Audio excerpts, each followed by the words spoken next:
G'day, it's Jacko from Beddy, and this is our track by track for our new record, Do What You Wanna. First cab off the rank is a song called All I Wanna Do. Yeah, we knew we wanted to start the record off with a bang, so when we were over on tour with Junies in Liverpool, we recorded this song with a fella called Tarek Musa. So we got the smallest guitar amp you could possibly get. It's one that Jack Black uses in the School of Rock. It was really lo-fi sounding. So we did the complete opposite to that and then ended up putting the biggest amps that we could possibly get after that, and it blows your face off at the start of the record. The song's sort of about not wanting to miss your chances in life, not letting work get in the way of what you want to do, sort of thing. And yeah, that's the tune, All I Want to Do. Next up, we got a song called A Million Times. That one came a bit later on in the recording process. I had this sort of idea, but it was way faster, punkier sort of version of what it is today. 4 to the floor, drums. The chord progression was like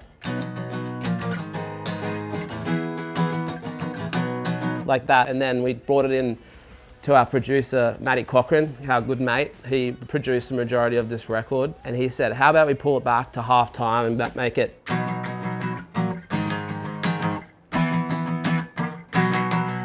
It was like something that we don't really do, and we thought, let's try something different. Do a halftime song, and the chorus slaps really hard, and it started as this real negative sort of weird lyrics, and then you bring it around to a positive. I guess it's basically talking about, like, you know, the ups and downs of relationships and trying to find that right person that suits you, and you're right for each other, sort of thing. And you got to try a million times until you get it right, but you'll get there eventually. The next tune we're going to talk about is Red Lights. This one was one of the last songs we recorded for the record. We were sort of sitting around with our producer, Matty, and we were a little stumped on some ideas, and he just had this little lick that was lying around. And we basically sat in the studio and wrote a whole song around it without any lyrics. And I just went home, blabbered random lyrics into my phone. That's why some of the lyrics are a bit random. There was a lot of words in there that didn't make sense, that I just had to articulate into making sense. And that's how that song came about, which is a really weird, strange way of doing things with our band. It's like a bit of a cowboy tune. We've been playing it recently live. Definitely changes the mood. Next tune we're going to talk about is a song called Fender.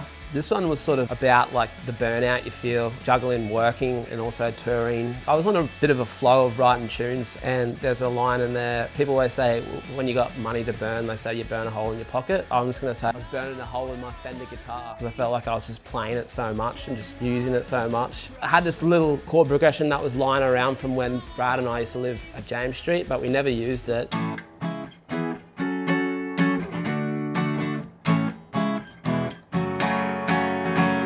Wrote the whole song Fender around that. It's got a huge chorus on it. Yeah, it sort of captures the feeling of, you know, running on empty, but still wanting to fucking get shit done. The next tune that we're going to talk about here is a song called Pocket Rocket. This one's a bit of a punk-filled anthem. Started off as a song I wrote called Gammon, really fast, angry song. Yeah, I brought it into Matty, and then Matty was like, you're doing the same 4 chords like you always do, so he showed us around another way to play it, which brought a bit of a more of a skate punk sort of way to play the tune. Brought on a whole new life, really. Yeah, we can't wait to play it live. Brad's got this bass part in it that's just so ridiculously fast, so it's going to be funny watching him try to play that every time we play it live. When we finished the song, the first thing I thought of was Pocket Rocket. Like, it was short, fast. We used to have these little motor blocks when we were kids, tiny little things. So we bought 4 of them on the band card, and then did a film clip with them, and we're riding them around the streets, and yeah, it's pretty funny. So you could go check that one out. It's pretty good. So the next tune we're going to talk about is a song called Vices.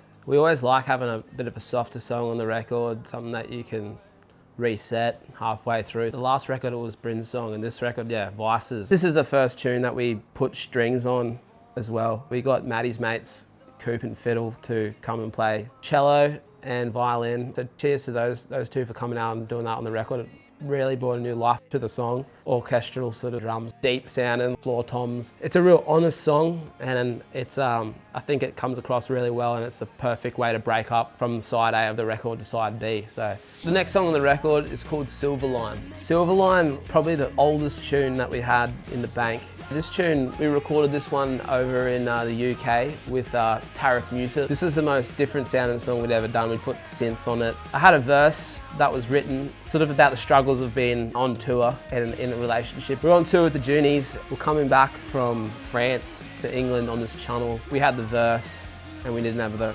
chorus. In the car, we just banged out a chorus and it sounded really cool. We went down to Liverpool and met Tarek and we recorded Silverline, and yeah, turned out awesome. Can't wait to get back to Liverpool. This one is the most delicious song on the record. It's called Big Brekie. This song goes out to anyone who said they're not going to drink again, but they still do it the next weekend. This song started with this line: I said I wasn't gonna drink, but I let myself down each week. And I like that. I was like, fuck, that's pretty much me, like, in a nutshell. And then it started with like, all right, I'm gonna talk about waking up in the morning and trying to have the drive to do something, and then ending up going, I'm going to spend this weekend doing good things for myself, but you end up going to the pub and getting pissed with your mates. Yeah, it's a song about checking in with your mental health as well, checking in with your best mates, but they're probably at the pub, aren't they?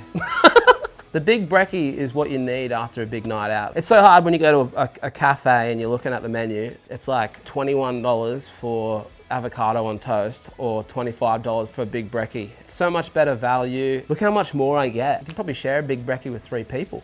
This one's another punky one. It's called Killing Time. A song about getting stuck on your phone and not taking in moments or not embracing people around you. It's easier just to sit there on their phone than have a conversation with someone. Just the amount of time that you waste doing that. I can see it in myself as well. So a lot of the songs start with just one line and then you can write the rest of it from there. I went on a spree of killing time. I just like that line. That's what that song's sort of about. Hold on. It brings out the energy in us. It's sort of a song about battling demons, being stuck in a place you don't want to be. It's just about holding on, mate. You got your mates around you and just keep pushing through. The song has this sort of cool part in it right at the end. It's like the bridge, I guess you'd call it, and the whole band's rocking out real hard. It's just a killer song to play live. The last tune on the record is a song called Stay the Same. This one is the most important song to us on the record. It's for my sister Brekie. She passed away a little over 3 years ago now. I didn't sit down specifically wanting to write a song for my sister, but it sort of came out that way and it flowed out really fast, like really, really quickly. It's just a song about how special she was to us fellas, how important she was to my family and still is to our family and me. It's called Stay the Same because no matter how old we get, she'll forever be 28 and she'll always be the same. Yeah, this song's for her, and we've just been loving seeing how people have received it live. Has been heartwarming, and it's a really hard song to sing live. Like, it's hard not to cry when you're playing it. Just seeing how it's relating to people in the crowd. That's why we do this band. The lyrics relating to people, hearing the stories of people, things that people have gone through, and music is healing. And we wrote it for you, Brekie, and we love you. Cheers for listening to our track by track, and make sure you go and listen to our new record, Do What You Wanna.